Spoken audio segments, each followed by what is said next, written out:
من اشد المواقف قصيده اسمها دستور يا سيادنا. حلو، دستور يا سيادنا اليومين دول بالتعديلات الدستوريه تبقى مناسبه يعني. ايوه. فانا كنت عاملاها في تغيرات في بعض البلدان العربيه، الدساتير اللي بتتغير والدساتير وكده، فعملتها خاصه بكل جميع البلاد العربيه. فبقول دستور يا اخواننا يا بعدة، بتقول دستور يا اخواننا يا بعدة، لا سوري دستور من البعدة،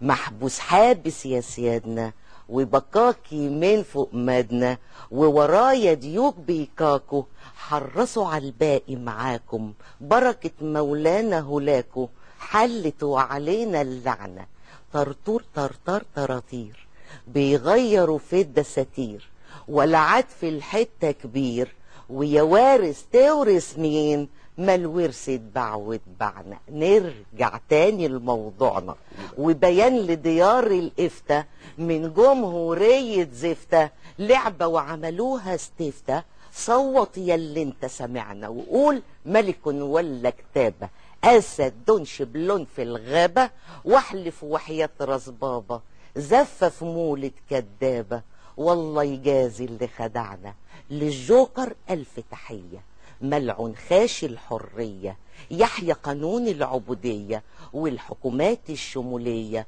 والقوانين الوضعية، لها مني ألف تحية، وحياة أمي دي رجعية، لو صوتنا عالي وجعجعنا، واحد ولا فيش غير هو،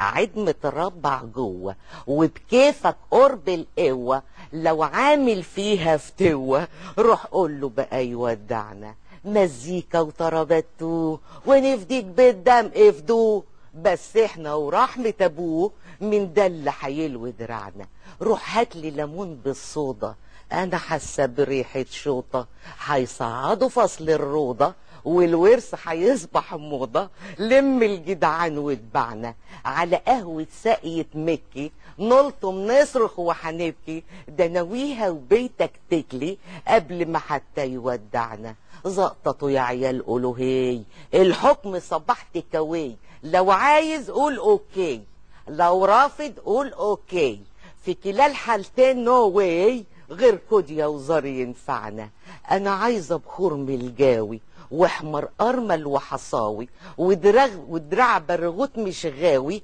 طنطة عفريت ومخاوي، شلة مقاطع يقطعنا، حابس من شر الكرسي، من شر عزيزة ومرسي، من قرص النمل الفارسي، من الأحياء والأموات، من كايرو إلى بغداد، أشتات أشتوت أشتات، حرصوا من لعب السيكة، من الحكشة ومن البوليتيكا، ولا تشمت يوما فيك، مارشيل بنت ام مريكا، قول حاجة الله يهديك، وادعي معايا يخليك، حلوا بقى عن أوجعنا وانصرفوا عليكم اللعنة، انصرفوا عليكم اللعنة، انصرفوا عليكم اللعنة.